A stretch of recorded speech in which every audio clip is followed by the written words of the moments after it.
Hi అండి. ఇవాళ మీకోసం ఒక డిఫరెంట్ స్నాక్ ఏంటనుకుంటున్నారా? ఇది అన్నం మెత్తబడిపోయింది. అన్నం మెత్తబడిపోతే ఎవ్వరూ తినరు, విడివిడిలాడుతూ ఉంటేనే తింటారు. అది మనందరికీ తెలుసు. సో విడివిడిలాడుతూ ఇవాళ ఎందుకో కొంచెం మెత్తబడిపోయింది అన్నం, చాలా చాలా మెత్తబడిపోయింది. సో నేను మెత్తబడిపోయిన అన్నంలో చక్కగా అల్లం, పచ్చిమిర్చి, జీలకర్ర పేస్ట్ కలిపేశాను. కొంచెం బియ్యం పిండి వేశాను. దీని రెసిపీ నేను మీకు షేర్ చేస్తున్నాను కాబట్టి ఇంక నేను చెప్పక్కర్లేదు 1 minute షార్ట్లో. బట్ చాలా చాలా టేస్టీగా ఉంటుంది. మన ఇంట్లో ఉన్న ఇంగ్రీడియంట్స్ వాడుకుని చక్కగా మెత్తబడిపోయిన అన్నాన్ని కూడా మనం యూటిలైజ్ చేసుకోవచ్చని నేను ఇవాళ చేశానండి. చాలా చాలా బాగుంది. కొబ్బరి ముక్కలు కూడా వేశాను నేను. ఇదిగో మీకు కనిపిస్తున్నాయి కదా, కొబ్బరి ముక్కలు కూడా వేశాను. చాలా చాలా టేస్టీగా ఉంది. ఇది మాత్రం కొంచెం ఓర్పుగా చేసుకోవాలి, వెంటనే కలపొద్దు, విరిగిపోతుంది. సో చాలా ఓర్పుగా చేసుకుంటే మాత్రం మీకు ఒక మంచి స్నాక్ అట్టు లాంటిది వచ్చేస్తుంది.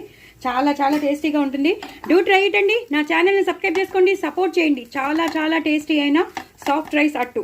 దీని పేరే సాఫ్ట్ రైస్ అట్టు అండి. చాలా చాలా బాగుంటుంది. ఇందులో కరివేపాకు వేసుకోవచ్చు, పుట్నాల పాపు వేసుకోవచ్చు, మీకు ఏం కావాలంటే అది వేసుకోవచ్చు. నేనైతే అల్లం, పచ్చిమిర్చి పేస్ట్, జీలకర్రతో కలిపిన పేస్ట్, కొబ్బరి ముక్కలు, అంతే ఉప్పు వేసాను. ఇంకేం వేయలేదు, కరివేపాకు కూడా వేయలేదు.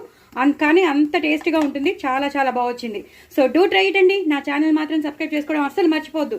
ఫస్ట్ సబ్స్క్రైబ్ చేసుకుని ఇది చూడండి. బాయ్ అండి.